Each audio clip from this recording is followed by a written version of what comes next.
నిరంతరం పిల్లల్ని నిర్లక్ష్యం చేసే పరిస్థితికి వస్తున్నారు. దాంట్కి నేను కూడా ఉన్నా. ఒక మాటలో చెప్పాలంటే ఇప్పుడే మంత్రి గారు ఒక మాట అన్నారు. నేను 1978లో ఎమ్మెల్యే అయ్యాను.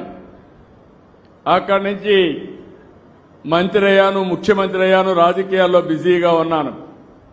కానీ ఏ రోజు కూడా నేను పేరెంట్స్ కమిటీ మీటింగ్కి లోకేష్ స్కూల్కి వెళ్ళా, కాలేజీకి వెళ్ళా, ఎప్పుడూ వెళ్ళలేదు. కానీ మా మిస్సెస్ అయితే నిరంతరం పర్యవేక్షించి బాగా చదివించాలని ఆలోచించడమే కాకుండా అన్ని మీటింగులకు వెళ్లి కడకు స్టాన్ఫోర్డ్ వరకు చదివించడానికి కృషి చేసిన వ్యక్తి మా మిస్సెస్. అది తల్లి ప్రాధాన్యత. ఇక్కడ కూడా నేను చూస్తున్నా మిమ్మల్ని అందరినీ. ఈరోజు మీరు చూస్తే పిల్లలు ఎంతమంది ఉన్నారు? చేలు పైకెత్తండి. పిల్లలు ఓకే, దించండి, చేలు దించండి.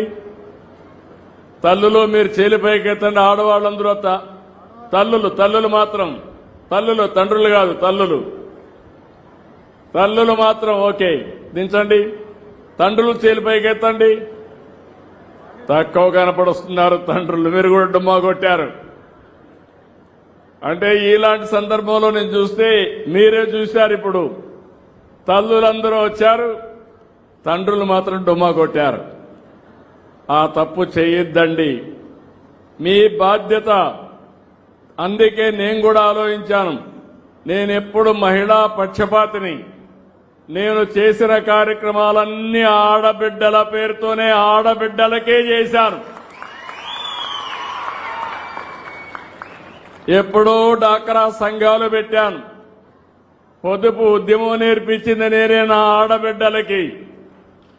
ఈరోజు ఎన్నో వ్యవస్థలు విధ్వంసమైనాయి, కానీ ఆ రోజు పెట్టిన డాక్రా సంఘాలు, మెప్మా సంఘాలని ఎవరు కదిలించలేకపోయారంటే అది శక్తివంతమైన ఒక ఆర్గనైజేషన్.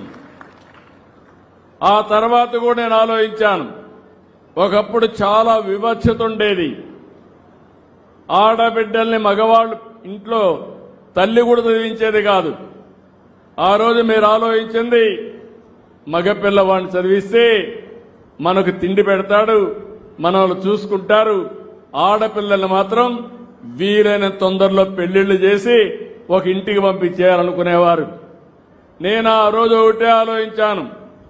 ఆడబిడ్డల సంరక్షణ పథకం పెట్టి అప్పట్లోనే 5,000 రూపాయలు బ్యాంకు డిపాజిట్ చేసి పెద్దయినాక ఆ డబ్బులు ఉపయోగించుకునే కార్యక్రమానికి శ్రీకారం చుట్టాను.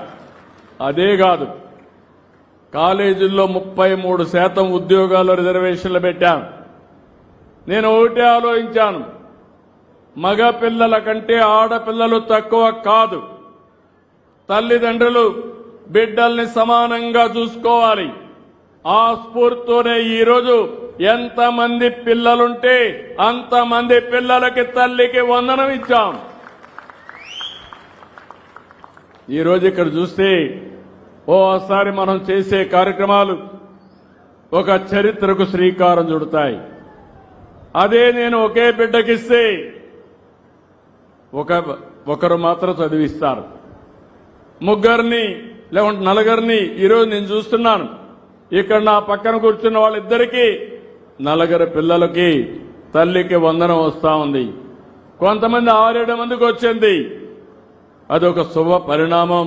నేను చాలా ఆనందంగా ఫీల్ అవుతున్నా. ఎంతమంది పిల్లలుంటే అంతమందికి తల్లికి వందనం కింద డబ్బులు ఇవ్వడమే కాకుండా పూర్తిగా వాళ్ళని చదివించే బాధ్యత, నాణ్యమైన విద్య ఇచ్చే బాధ్యత ఈ ప్రభుత్వం తీసుకుంటాం. అందుకనే ఈరోజు మీరు చూసినప్పుడు ఒక మంచి సంకల్పం. ఇప్పుడే మంత్రి గారు చెప్పారు, ఒక మాట అన్నారు. ఆయన అడిగినప్పుడు నేను అందరినీ కూడా కొంచెం కన్సల్ట్ చేసినప్పుడు